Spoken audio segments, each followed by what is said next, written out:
Doctor Mohammad ইউনূসকে প্রধান উপদেষ্টা হিসেবে দায়িত্ব দেওয়া হয়েছিল একটি জাতীয় ঐক্য সরকারের, যার কাজ হবে নিরপেক্ষভাবে দেশ পরিচালনা, রাজনৈতিক সংস্কার বাস্তবায়ন এবং অবাধ ও অংশগ্রহণমূলক নির্বাচন। কিন্তু একটা বছর পেরিয়ে গেলেও এই সরকার একটি সুস্পষ্ট কর্মপরিকল্পনা জাতির সামনে তুলে ধরতে ব্যর্থ। এই ব্যর্থতা শুধু প্রশাসনিক, এটি রাজনৈতিক, নৈতিক এবং কৌশলগত। তার ফলে জনআস্থা এখন তলানিতে। কয়েক মাসে বাংলাদেশে আইন শৃঙ্খলা পরিস্থিতি যা দেখিয়েছে তা শুধু উদ্বেগজনক নয়, তা গভীরভাবে সাবেক প্রধান নির্বাচন কমিশনার কেম নুরুল হুদা রাস্তায় প্রকাশ্যে হামলার শিকার হত্যা। আইন প্রয়োগ হবে না, মানুষ নিজের হাতে আইন তুলে নেবে। একটি বছর ধরে সরকার প্রায় ধারাবাহিকভাবে রাজনৈতিক দলগুলোর সঙ্গে সংলাপ চালিয়ে যাচ্ছে। শুরুতে এই উদ্যোগকে স্বাগত জানিয়েছিল অনেক, কিন্তু সময়ের সঙ্গে সঙ্গে এটা স্পষ্ট হয়ে গেছে সংলাপগুলো মূলত পরিস্থিতি সামাল দেওয়ার কৌশল, সমস্যা সমাধানের কোনো বাস্তব চেষ্টা নয়। দলগুলোর একাংশ বলছে এই সরকার নির্বাচন দিতে চায় না, শুধু সময় ক্ষেপণ করছে। সরকার বলছে সংস্কারের জন্য সময় প্রয়োজন।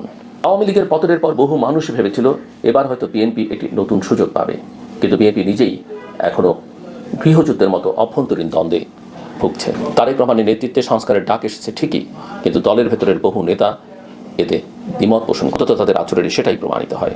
সরকারপন্থীদের সঙ্গে ঢাকাস্থ ঐতিহ্যবাহী রাজনীতিকদের দূরত্ব বেড়েছে। রাজনৈতিকভাবে বিএনপি আজ বিভক্ত, দুর্বল এবং ভবিষ্যৎ পরিকল্পনা নিয়ে দ্বিধান্বিত।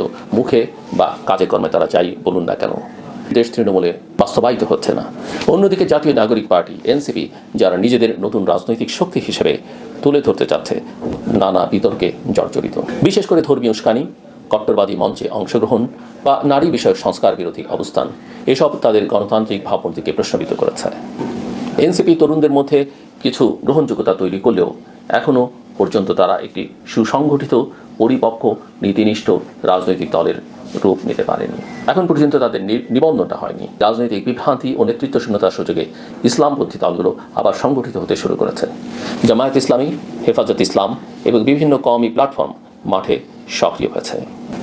সরকারের ভেতরে কেউ কেউ হয়তো তাদের সঙ্গে বোঝাপড়ার কৌশলে আগ্রহী, কারণ বিএনপি বা এনসিপির সঙ্গে ঐক্য করে নির্বাচনে যাওয়া আরও কঠিন হয়ে উঠছে।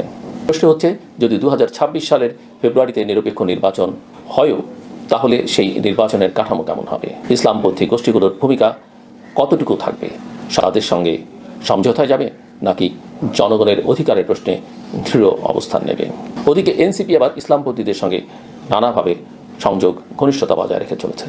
বলা হচ্ছিল অন্তর্বর্তী সরকার একটি রোডম্যাপ তৈরি করবে, যেখানে থাকবে সংবিধান সংশোধনের পরিকল্পনা, অনুচ্ছেদ 70 বাতিল, তত্ত্বাবধায়ক সরকারের রূপরেখা, দলীয় নিবন্ধন নীতিমালা সহজীকরণ, সংসদীয় কমিটির জবাবদিহিতা, নারী যুব অংশগ্রহণ নিশ্চিতকরণ, ছাত্র রাজনীতি ও স্থানীয় সরকার সংস্কার ইত্যাদি।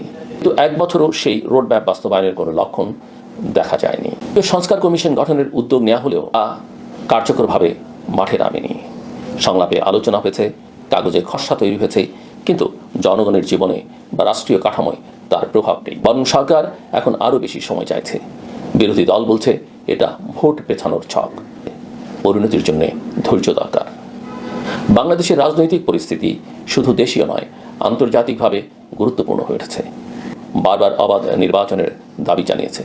চীন চুপচাপ নিজের কৌশল এগিয়ে দিচ্ছে, প্রকাশ্যে সমর্থন না জানালেও অভ্যন্তরীণ পর্যায়ে গভীর উদ্বেগ প্রকাশ করেছে। বিশ্ব বাংলাদেশকে ধর্মীয় ঐক্য ও নিরাপত্তার প্রসঙ্গ তুলে চাপে রাখতে চাচ্ছে। তবে সবচেয়ে উদ্বেগের বিষয় সেটা হলো বাংলাদেশের সরকার, প্রশাসন এবং রাজনৈতিক দলগুলো এই আন্তর্জাতিক চাপ ও সমর্থন ব্যবস্থাকে নেভিগেট করতে পারছে না।